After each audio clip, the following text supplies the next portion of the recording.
Hey, I don't usually watch The Amazing Atheist because he's just a little over the top for me, and his language and his some of the things that comes out of his mouth. I don't know, maybe I'm just a little too much of a prude.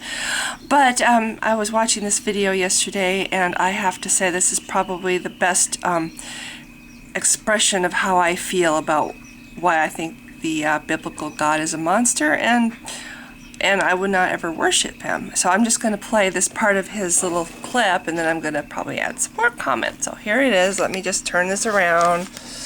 Okay, hang on. This is not the guy. This is part of his... The consequence of not having a boyfriend is you're a little lonely. The consequence of not sacrificing for your job is you don't make as much money. The consequence that you guys posit for not believing in Jesus is that you will burn for all time in hell.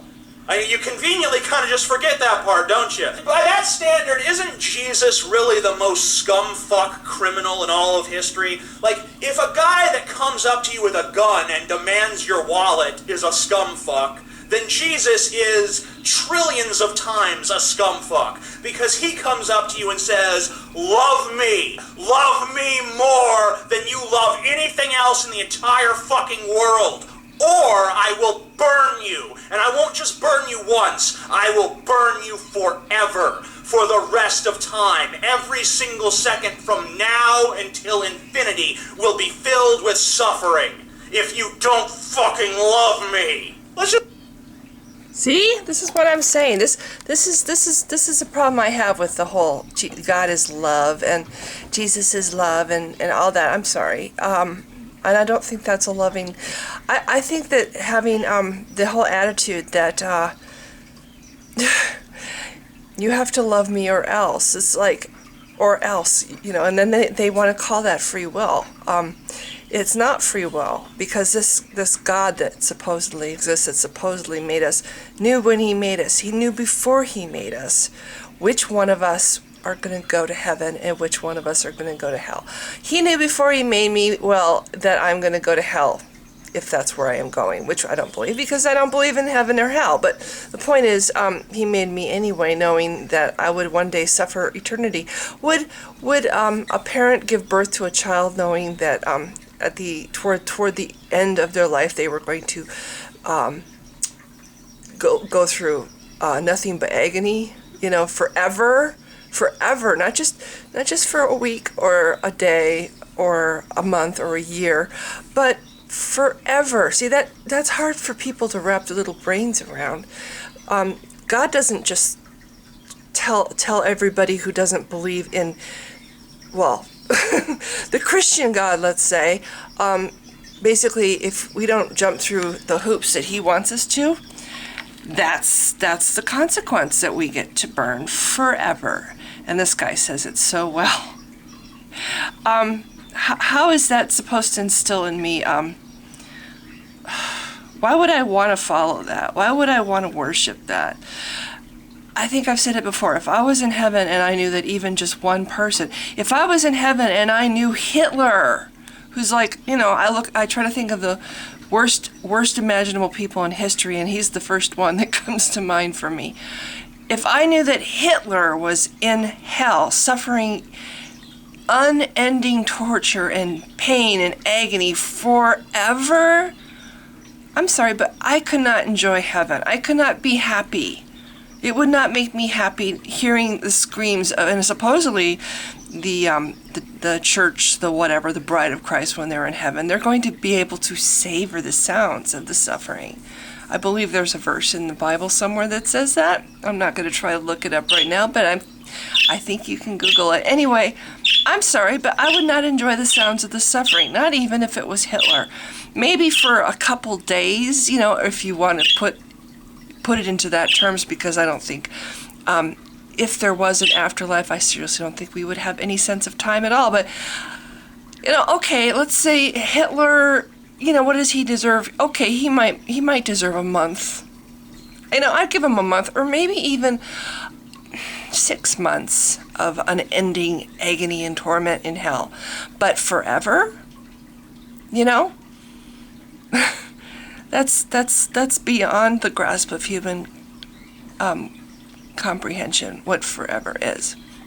So anyway, the only reason I'm mentioning all this is, well, besides the fact that I found this really great clip by the Amazing Atheist, is I did a video the other day about, I was making fun of, once again, Mega Sage is back on my radar. Don't know why.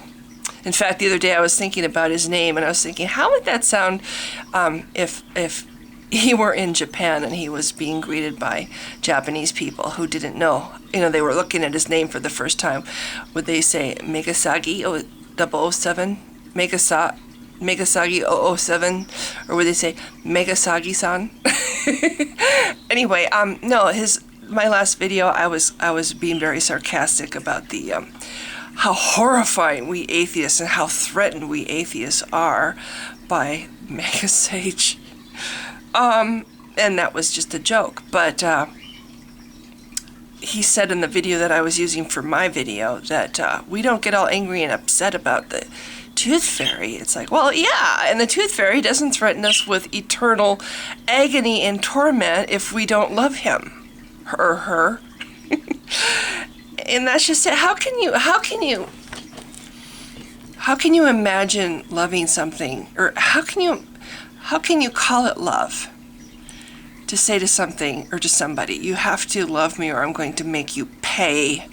You're going to suffer forever if you don't love me. How is that love? How is that love? And it's like if the Christian God is really all-knowing and he can see the future, then he knows ahead of time before he makes us which one of us are going to go and burn forever and ever and ever in hell and which ones of us aren't. I don't call that free will. How is that free will? It's like, in fact, I think that's sadistic. It's like, oh, I got to have all this hope for most of my life that I too had a chance to be saved. But in the whole time I was praying to God and asking him for his guidance and trying to love him, which isn't really hard to do, actually. When you're, well, I won't say, trying to love him, and all the time I was going through all that work trying to be a good Christian and live up to what I thought a good Christian should be. He knew I was going to fail. He knew I was ultimately going to fail. Ultimately, I would end up in hell. No matter how I went through the maze, I was not going to find the cheese at the end. I was going to find a mousetrap. And and he knew ahead of time.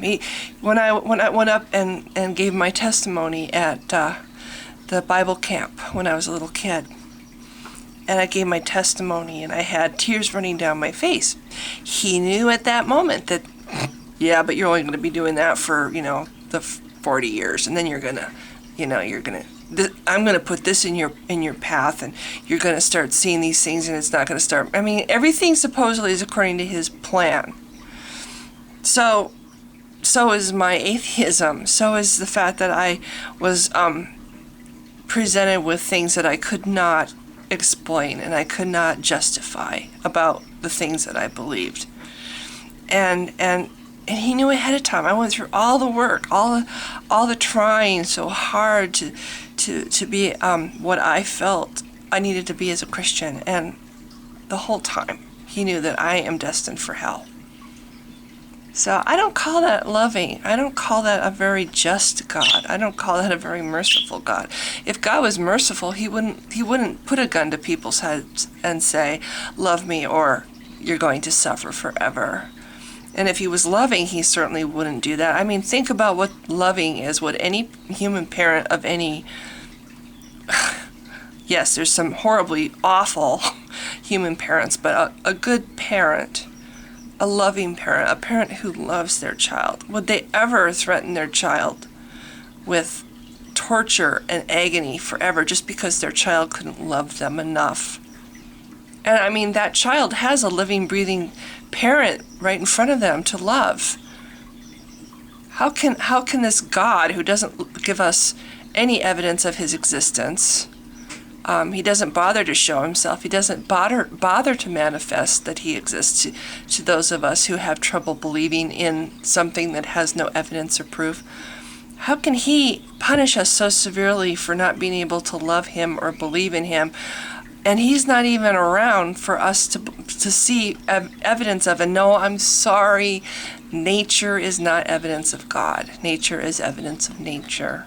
So anyway, I really like what the amazing atheist had to say. I'm going to play a little bit more of his clip here because I think he goes on, and I'm not sure if he says more good stuff, but I'm not going to play all of it, but just a few more seconds, because this is a particularly good message of his, but I have a hard time watching him on a regular basis because he's so over the top sometimes. Let's just say he says what he thinks and he doesn't mince words, and he makes me look like a pansy by comparison. So anyway, here we go. Back to him. Okay, there he is.